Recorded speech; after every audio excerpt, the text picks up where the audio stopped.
거리에 이르셨을 때 한 마을에 들어가신 일을 오늘 본문 누가복음 10장 38절 이하 42절에 기록하고 있습니다.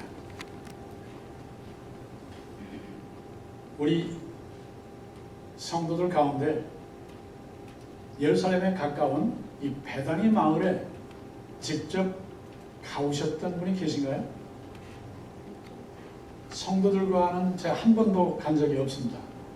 저 개인적으로만 제 아내와 함께 다녀온 적이 있습니다. 제가 예루살렘 7번 갔는데 마지막 갔을 때 일부러 제가 베다니 마을 들어가 봤어요. 성도들에게는 제가 성지 순례를 몇 차례 갔었지만 거기까지 갈 수 없었던 게 일정이 너무 빡빡해서 거기 들어갔다면 정말 더 보아야 할 때를 볼 수 없었기 때문에 한 번도 거기는 가본 적이 없었던 차에 저는 그래도 거기를 가봐야만 되겠다 하는 생각에서 일부러 제가 작년 7월 달에 갔었습니다. 그곳이 바로 마르다와 마리아와 나사로가 사는 동네였고 예수님께서는 일부러 그 마을에 들어가셨다고 문법적으로 강조되어 있습니다. 그 동네가 어딘지 말로만 설명해서는 우리가 신뢰이 나지 않기 때문에 여러분 잠시 거기 모셔드렸으면 좋겠습니다. 거기는 여기처럼 덥지는 않습니다. 그리고 시간은 많이 걸리지 않을 테니까 여러분 부담 없이 한번 베다니 마을 가보시죠. 영상 주세요.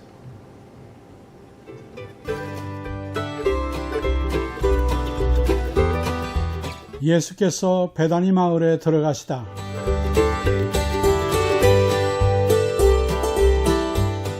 누가복음 10장 38절에 기록된 바 예수께서 제자들과 함께 길을 가시다가 들어가신 마르다와 마리아와 나사로의 동네 베다니 마을은 예루살렘 성에서 동편 감람산 쪽으로 2.4km 거리에 위치하고 있습니다. 현재의 베다니 신도시를 지나서 그 안쪽에 있는 옛 베다니 마을로 들어가는 길목의 풍경은 예수께서 방문하시던 당시에 마르다와 마리아의 동네 모습과는 사뭇 다르겠다는 느낌이 들었습니다. 하지만 예수 그리스도를 구주로 만나야 할 사람들의 모습은 예나 지금이나 다름이 없습니다. 옛 베다니 마을에 도착하면 순례자들을 위한 주차장이 있습니다. 모퉁이를 돌아서면 프란시스코 수사회에서 관리하는 베다니 예배당 간판이 붙여져 있습니다. 들어가면 교회 건물 뒷모습이 보이고 정원의 숲길로 들어가 좀 더 걸어가면 돌로 쌓은 축대 위로 회교사원이 보입니다. 회교사원과 담 하나를 사이에 두고 있는 나사로 교회는 나사로의 무덤 옆에 위치하고 있습니다. 현재의 건물은 이탈리아 건축가 안토니오 바를루치의 설계로 1955년에 준공되었습니다.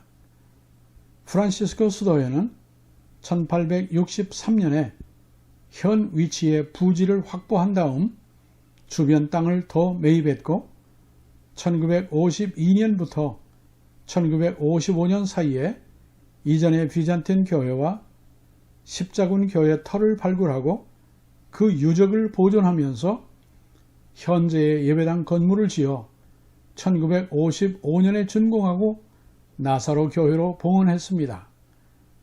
순례자들에게 공개하고 있는 예배당 안에 들어가면 강단 뒤의 벽 위에 예수께서 이르시되 나는 부활이요 생명이니 라는 말씀과 함께 나사로가 죽은 지 나흘이 된 후에 오신 예수께서 마르다와 마리아 및 유대인들에게 말씀하시는 장면의 그림이 붙여져 있습니다.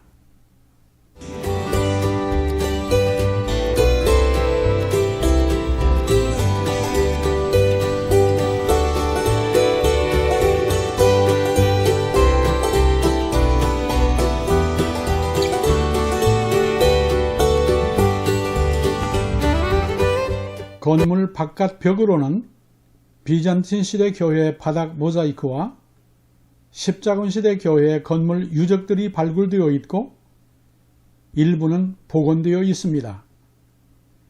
예배당 뒤로 돌아가면 옛 모습을 되찾기 위한 복원 공사가 진행되고 있고 일부는 마무리 단계에 있고 예배실은 이미 사용되고 있습니다. 나사로 교회가 있는 베다니 옛 마을에서 감람산 쪽을 올려다보면 예수께서 나귀를 타시고 예루살렘으로 향하셨던 벳박의 언덕에 세워진 교회가 바로 눈앞에 가까이 보입니다.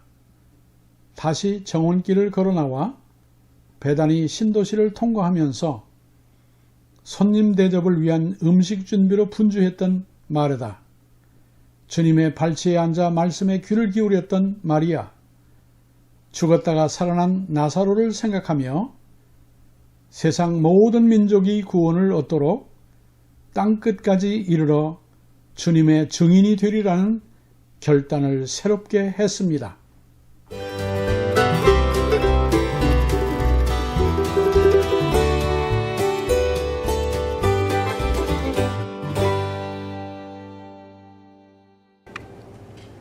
네, 성지순례를 이렇게 하면 힘들지 않겠죠.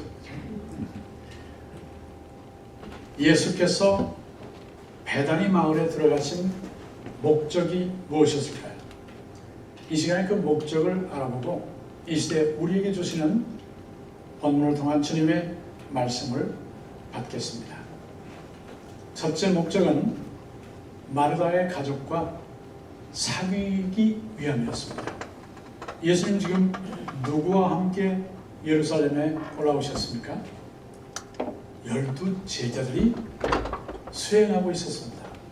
뿐만 아니라 갈릴리에서부터 따라온 예수님의 모친 마리아를 비롯한 막달라 마리아, 수산나, 그 외에도 다른 마리아, 여러 여성들이 복음 사역을 함께 협동하며 일행이 보통 숫자가 아니었습니다. 여기 앉아있는 우리의 숫자보다 못지 않았을 것으로 생각됩니다. 옛날에는 엄청 큰 집이 그렇게 많지 않았어요. 그리고 수돗물이 틀면 샤 나오는 때가 아니었거든요.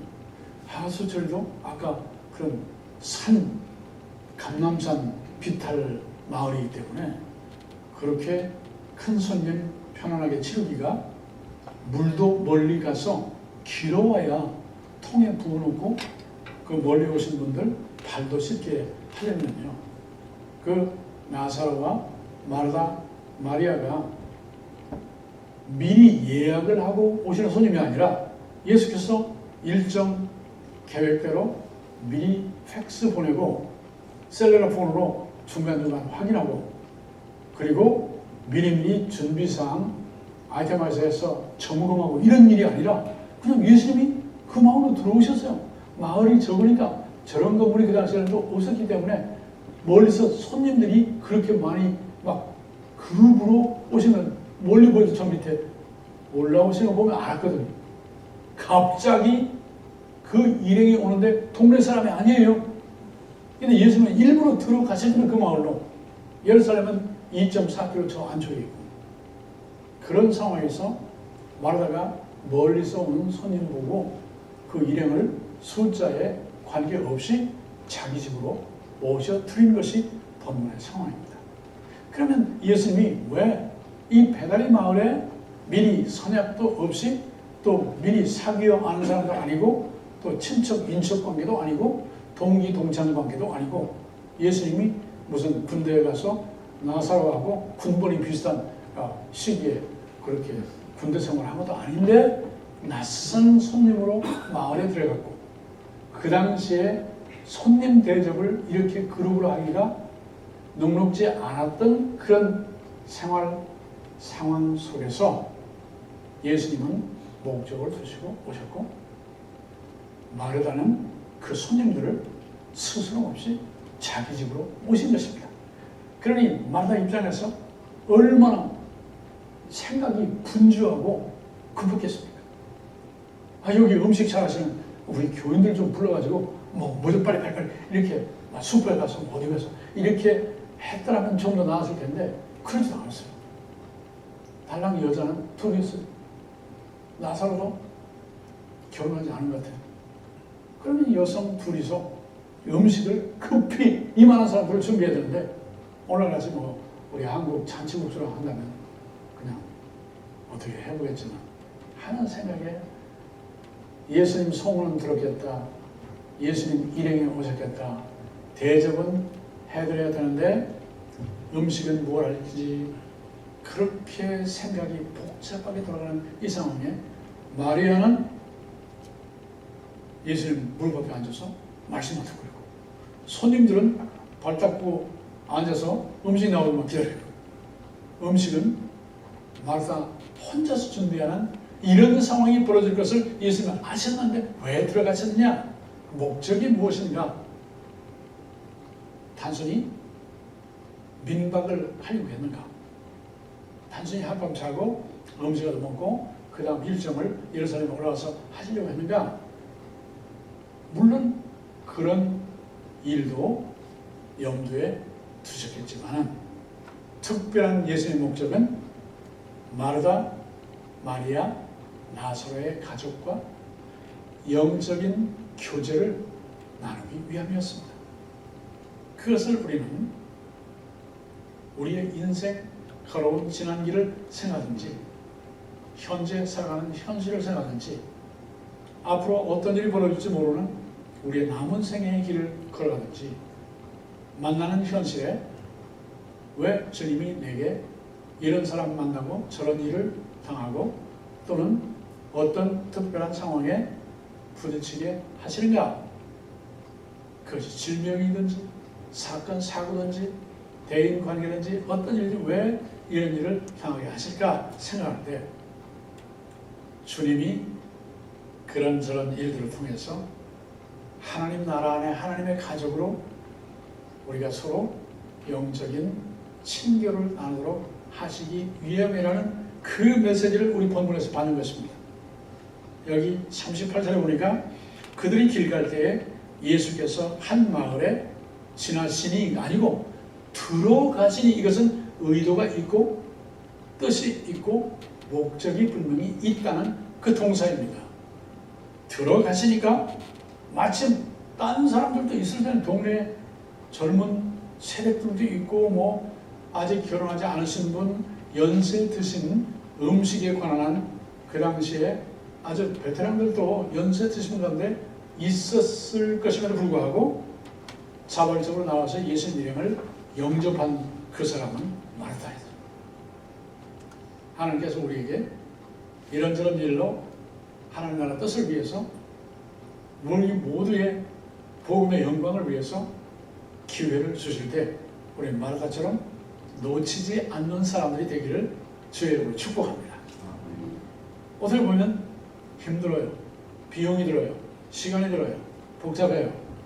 그리고 염려되는 일들이 많이 있을 수도 있고 큰 손님 치르듯이 그런 일들을 당할 때 그럼에도 불구하고 주님이 목적을 가지고 누군가를 통해서 방문하시고 이런 일들의 현장에서 만나게 하실 때 우리는 마르다처럼 일단 기회를 딱 붙잡고 예수님 이름을 모셔드릴 수 있는 그런 영적인 마음의 준비와 여유를 허락해 주시옵소서.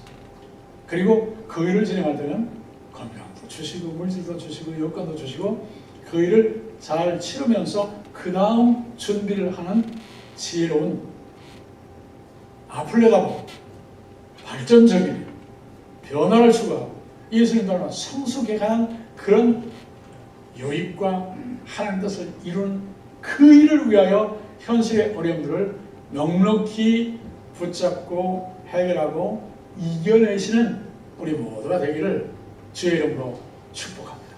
아멘.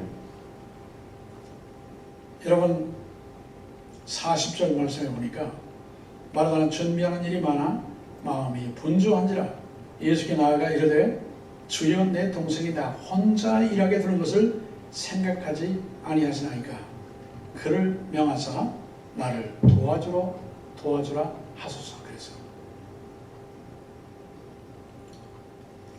그 상황을 보면 마르다의 심정을 우리는 충분히 이해할 수가 있습니다.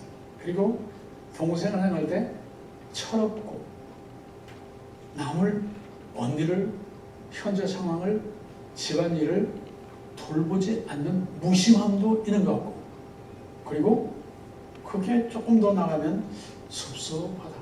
이게 나이가 몇 살인데 말이야. 나하고 지금 몇 년을 살아봤으면 사람이 먼저 다 아는데, 우리 집안 식구 중에 나를 도와줄 사람이 오빠가 도와주겠냐? 아니면 네가 도와주냐? 네가 도와줘야지 하는 이런 기대감도 있을 것 같은데 그게 다 무너져 버린 거예요. 그럴 때 야속하는 것은요, 경험해본 사람은 알아요. 그죠? 병 중에 무서운 병이 아무나 무서운 병이 섭섭병이라는 이야기를 제가 역사적으로 과거에 한 기억이 나는데, 기억하십니까? 이 섭섭한 생각 들으면 굉장히 혼란스러워지거든요. 그래서 병 중에 섭섭병이 무섭다 그랬더니 미국 사람들도 이해를 하더라고요. 이런 점에서 특별히 고생하는 분들, 고통받은 분들, 삶이 순탄치 않은 분들은 섭섭병 걸리면 무너져 버려요. 그러니까 견딜 수가 없는 거예요. 이런 상황에서 예수님을 찾아왔습니다. 그리고 동생을 야단쳐야 되는데 동생은 말을 들을 것 같지 않아서 그랬는지 예수님께 부탁을 한 거예요. 좀 이 상황에서 좀 마리아 붙들고 얘기 좀 그만하시고 좀 보내서 날 도와주게 해주세요. 지금 손님들이 예수님도 좀 시작하시고 일을 빨리 끝내고 나 혼자 안 되지 않습니까? 이런 말을 합축해가지고 명하사 동생이 나를 도와주게 해주세요. 그렇게 말합니다.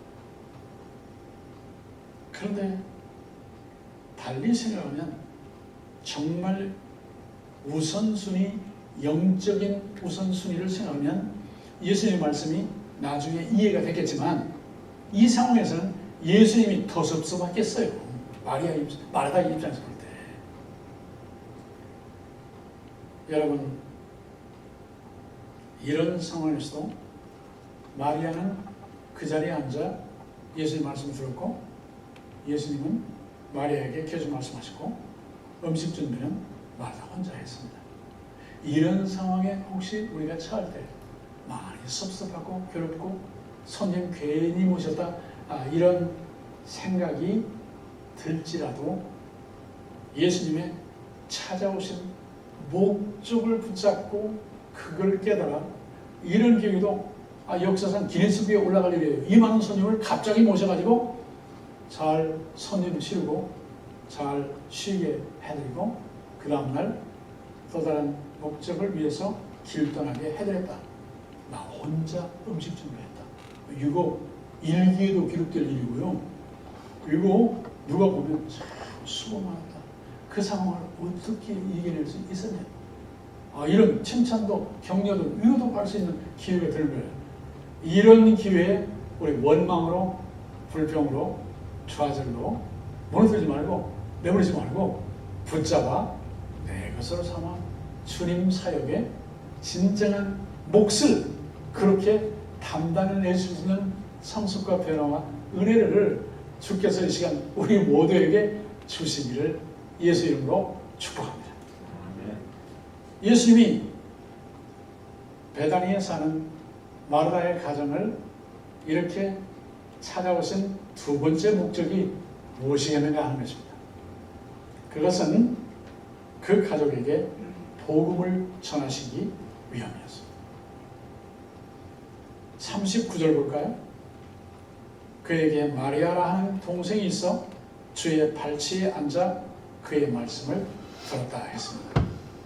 마리아가 정말 철이 없고 집안 생각은 전혀 안 하고 자기가 담당해야 할 기능과 섬김과 봉사 이런 것을 생각지 못하는 사람이었다면요, 동네 친구 찾아가서 이 집에는 시끄럽다, 낯선 손님들이 가득 찼다, 나는 이게 싫다, 이런 생각을 해가지고 동네에 가든지 그 바람 불어오는 어디 동네 어귀에 나무 밑에 가든지 아니면 아이들은 그 당시에도 아이스크림 있었는지 모르겠지만 그런 가게에 가서 차나 아이스크림 마시고 다 손님들 먹고 남긴 음식이나 좀 먹고 나도 찾아 이런 생각을 하는 그 정도 수준이었다면 문제가 심각했죠.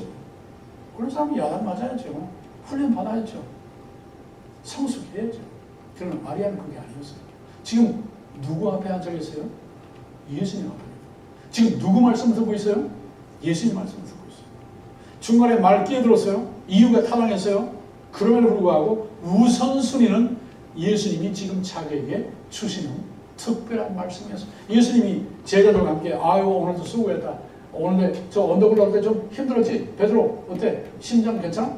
혈압이 어때? 이런 말씀 하실 수 있을 거예요. 그럼에도 불구하고 예수님은 딴 사람 제자들 여성들 다 제껴놓고 누구? 마리아를 앞에 두고 1대1로 말씀하시면 그리고 한번 생각해 보십시오. 손님 중에 누가 있었다고요?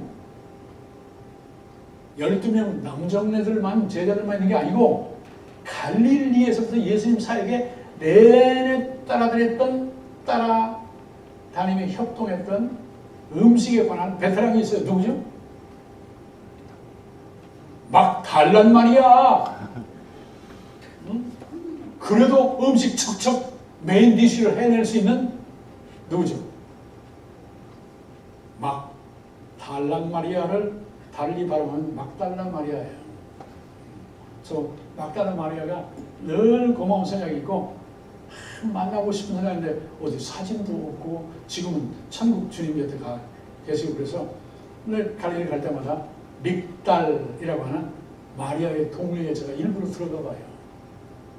지금은 현대식 건물들이 들었지만 마리아가 살던 동네 아니에요. 거기 걸어갔던 그 발자국을 내가 나도 모르게 한번 같이 짚을 수 있어. 이런 기대감을 가지고 들어가 보는데 막달라 마리아가 얼마나 많은 헌신을 했습니까?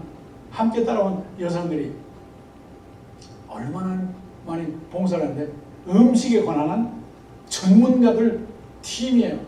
그렇죠. 셰프 팀들이라니까요. 요즘 TV에 나오는 셰프들 못지않은 셰프 팀들이에요. 그분들이 마리아가 예수님 앞에서 이 말까지 했는데 그분들이 그냥 앉아서 이거 시간이 몇인지 아직도 안 나왔나? 이러고 이겠습니까? 부엌이 좁을 만큼 막 들어가서 물 길어오고 준비를 해서 지금까지도 그렇게 여행을 해왔는데 가만히 앉아 있겠습니까? 그러니까 동생 체면상 그분들 보고 도와달라서는 못한 말하다가 자기 동생을 와서 책망한 말을 슬쩍 돌려가지고 나 혼자 일하라고 내버려 두게 하시겠습니까? 할 때 거기에 함께 동행했던 여성들이 가만히 있었겠습니까? 그러니까 그런 부분이 성경에 기록이 안 됐다고 실제로 안 한 겁니까?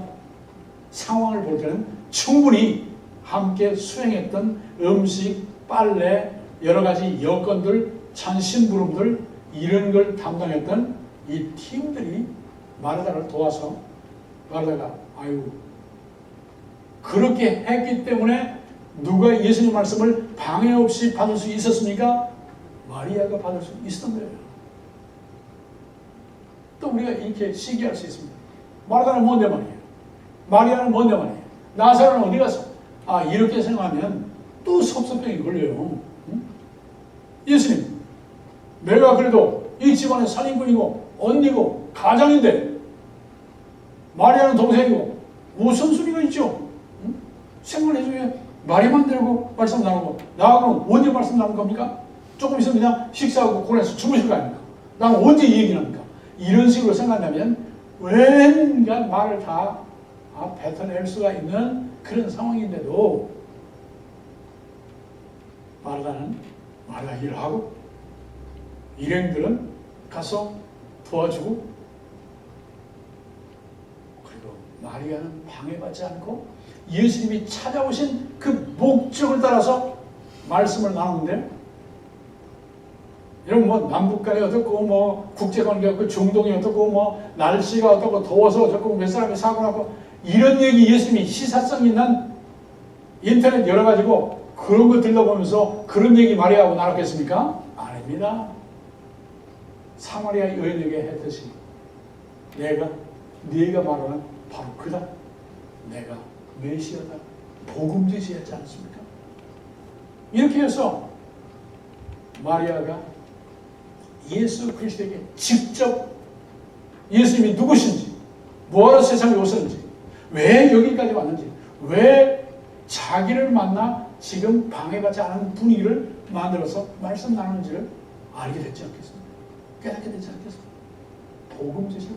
그러면 마리아는 혼자만 예수님 복음 제시 받고 예수님은 그 다음날 떠났을 테니까, 그런 마리아는 나는 예수님 만났어. 속으로만 기뻐하고 즐거워하면서 나는 예수님을 구주와 주님을 만났어. 영접했어. 나는 구원의 확신이 있어. 나는 이제 구원받았어. 나는 지옥이 아닌 천국으로 갈 거야. 이런 생각을 혼자만 알고 좋아했겠습니까? 아니면 언니가 분주한 음식 준비 손님들에 들어 분주해서 못 들었던, 자기는 들을 수 있었던, 자기가 들을 수 있도록 언니가 해줬던 그 식구들, 오라비, 나사로하고 마르다하고 뿐만 아니라 동네 사람들에게 내가 만난 예수님은 이런 분이다, 이렇게 자기가 들은 복음을 혼자만 간직해 했겠습니까? 아니면 다른 사람에게 나누었겠습니까? 나는 모른대. 그럴 수는 있겠죠. 나는 해야 되겠지만 못한다. 그럴 수 있겠죠. 꼭 해야 되나? 그러다가 통계에 의하면 교인들의 95%가 전도를 한 번도 안 하고 그냥 주님 품에 염치 없이 가겠다고 한대요. 아이고 우리 교회 오지마 시끄러. 아이고 골치 아파. 아이고 아무게 이런 식으로 한다면 이 전도가 되겠습니까? 우리 주님이 계시고 우리 다 부족하지. 우리 예수님을 전해야 돼. 예수를 믿어야지. 그리고 우리 교회 목사님 좋으셔. 우리 교회 성도들 열심히 해. 여기까지만 할 게 아니고 내가 듣고 지식으로 깨닫고 가슴으로 동의하고 입술로 고백해서 영접하여 구원의 확신을 갖게 된 그 복음, 내가 알고 받고 믿고 동행하는 예수가 누구신지를 복음으로 확신을 신어서 예수를 영접하여 구원을 어느 데까지 이르게 하는 이 전도를 해보는 사람은 교회의 5%가 안 된다 하는 현실을 지금도 깨지 못하고 있습니다. 전도해야 됩니다. 마리아는 거기까지 나갔을 것을 기대합니다. 아멘. 예수님은 왜 그 언덕길을 올라가서 베다니 마을에 들어가 마르다의 가족의 그 기회를 그렇게 만들었던가? 만날 기회, 그것은 단순히 사귐 교제만을 위한 것이 아니라 예수님이 이 땅 위에 오신 자기 백성을 구원하기 위한 복음 제시를 위해서 오셨다는 것을 여기서 우리는 확인할 수 있는 것입니다. 우리는 내가 예수님 확실히 믿고 듣고 복음을 받아들였다면 내가 받은 그 복음을 확신하고 확신하는 만큼 남들에게도 전할 수 있는 그 일을 위하여 예수님이 그 집 방문했고 우리를 방문해서 우리에게 주님의 제자가 되게 하시고 주님의 복음을 전할 수 있는 특권을 부여해 주셨다는 것을 확신하면서 복음 제시를 여러분의 삶의 우선순위에 두는 그 구원받은 백성의 은혜와 기쁨이 충만한 우리 그런에게 온 성도가 되기를 예수의 이름으로 축복합니다. 아멘. 마지막 세 번째는 실제로 교제하고 복음을 전해 구원의 확신을 갖는 데만 이르는 것이 아니라 예수님의 제자로 예수님을 따르는 가문이 되게 하기 위함이었습니다. 왜? 예수님은 이 집에 계속 오셨어요. 예루살렘에 올라오실 때마다 이 집에 모시고 마지막 순환주간에도 이 집에서 민박을 하셨어요. 그런 과정에서 마르다, 마리아, 나사로가 한 일이 무엇입니까? 예수님을 부활의 주님, 죽으실 뿐 아니라 부활하실 예수님을 미리 내다보고 예수님께 또한 나는 길이요 진리요 생명이다. 나는 부활이요 생명이다. 이런 복음 전체 내용 중에 체험적으로 받고 경험하고 예수님을 따르며 주님 나라를 선포하는 제자로까지 성숙시키기 위한 그 목적으로 이 집을 처음 지금 방문하신 것입니다. 41절과 42절 말씀 봅니다. 주께서 대답하여 이르시되 마르다야 마르다야 내가 많은 일로 염려하고 근심하나 몇 가지만 하든지 혹 한 가지만이라도 족하니라. 마리아는 이 좋은 편을 택하였으니 빼앗기지 아니하니라. 마리아는 빼앗기지 않았습니다. 그 결과는 마르다도 나사로도 빼앗길 수 없는 예수 안에는 복음을 듣고 생명을 얻었고 확신을 가지고 다른 사람들에게도 많은 유대인들에게까지도 복음을 전할 수 있는 예수님의 제자로 성숙한 것입니다. 제가 50년이 넘도록 위하여 기도하고 복음을 제시할 기회를 찾고 실제로 복음을 전했고 단어된 전도지를 가져가서 직접 또 그 가족에게 복음을 전했어요. 그런데도 예수를 영접하고 또 세례도 받고, 그건 침례가 아니니까 세례도 받고 교회에서 이제는 활동도 한 단계까지 이르는데, 지난번에 와서 또 만나서 얘기를 나눈 가운데 들어보니까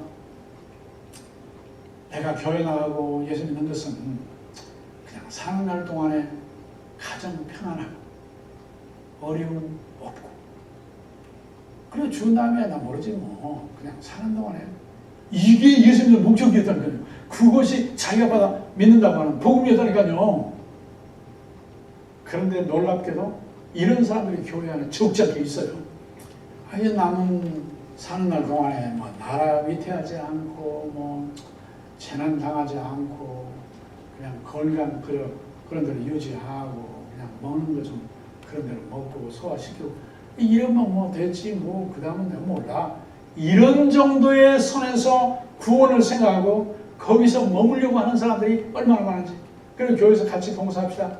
예수님이 세상에 오신 것은 섬김을 받으려 함이 아니라 섬기려 하고 또한 자기 목숨 많은 사람들의 대성물로 주려 하기 위함이라고 저기는 말씀하시고, 그런 제자를 지금 세우려고 처음에 만나 사귀고 그 다음에 복음 제시하고 그 다음에 제자로 훈련시키고 그 다음에 더 많은 은혜 체험, 은사 체험을 하게 하시는데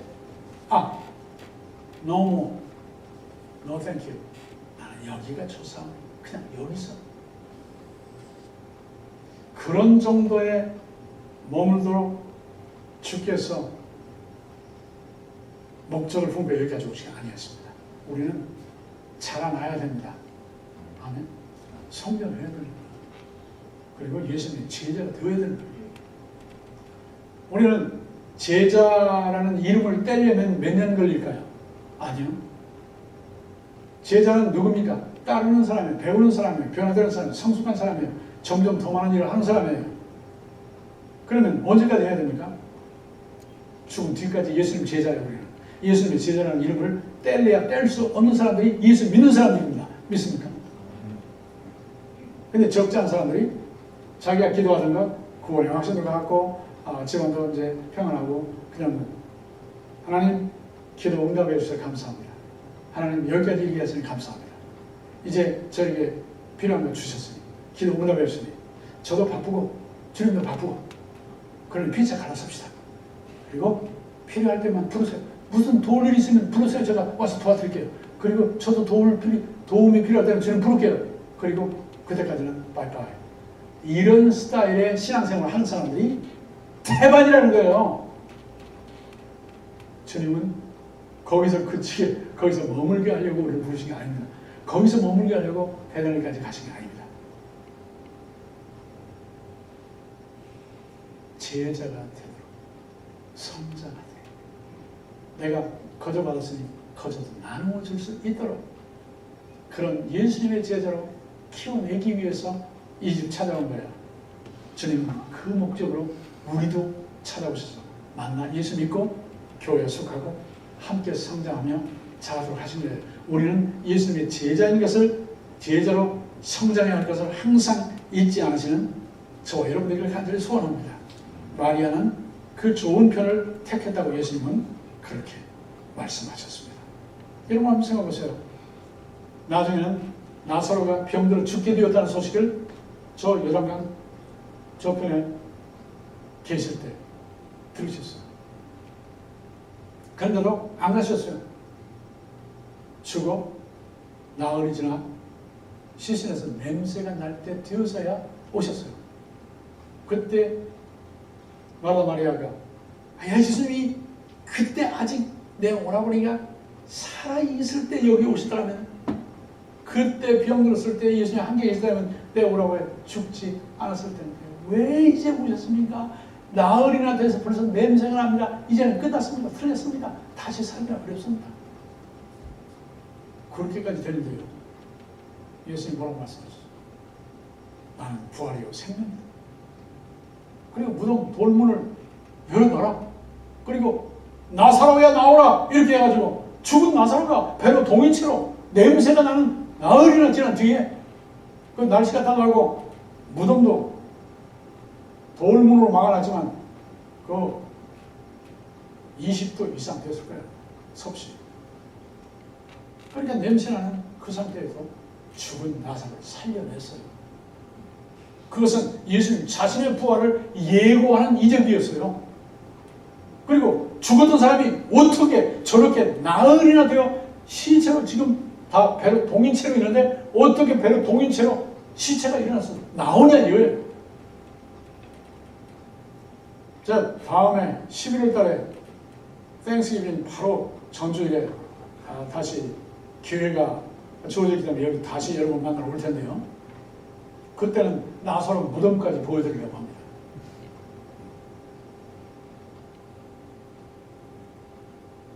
그때 죽었다가 살아난 나사로 때문에 나사로의 너희 마르다, 나사로의 동생 마리아, 그리고 죽었다 살아난 나사로 자신들이 거기 있는 것 자체만 해도 장례식 치르러 엊그제 왔던 그 사람들, 죽었다 살아난 나사로, 그를 살려내신 예수님을 함께 한 자리에서 보면서 얼마나 많은 사람들이 예수를 믿게 됐는지 몰라요.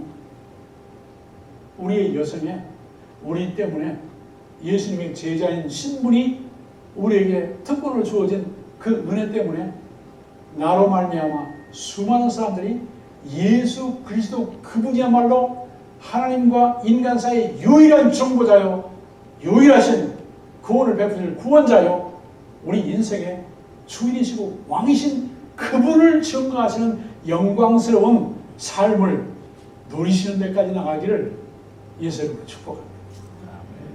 거기까지 예수님 목적을 두시고 이 첫 방문을 하셨는데, 오늘 우리가 그 본문에 나와 있는 스며 있는 여기서 우리에게 주시는 그 메시지 세 가지를 받았습니다. 왜 오셨느냐? 왜 방문하셨느냐? 첫째로 만나서 친교를 나누기 위해, 사귀기 위해서. 둘째로 복음 제시를 하고 구원이 이 가정에 임하도록 하기 위해서. 셋째로 남은 생애에 영광의 하나님을 바라보고 예수님 따르는 제자로 성장하여 주님 앞에 서는 그날에 큰 상급을 받을 수 있는 그 생애를 위해서 찾아오시다는 그 예수님 메시지를 받았습니다. 우리는 사귀는 데서 그치지 말고 구원 받은 데서 그치지 말고 예수님을 계속해서 따라 성장하는 예수님의 제자로 중단 없이 주님 앞에 서는 날까지 대대 자손대대에 이어나가시는 그런 교회 온 성도가 되기를 주의 이름으로 축복합니다. 기도하겠습니다. 하나님 감사합니다. 예수께서 베다니 마을에 들어가신 목적이 여기 있었음을 우리가 발견하고 새롭게 인식하며 가슴에 받아 우리가 바로 교제와 복음 제시를 통한 구원의 확신과 예수님을 따르는 제자로서의 영광의 복음 선포하는 열매까지 맺는 우리의 생애와 자손 대대 주님 오시는 날까지 이르게 역사해 주시옵소서. 주께 감사와 영광을 돌리며 예수님 이름으로 축복하고 기도합니다. 아멘. 함께 일어나 마지막 찬송 부르겠습니다.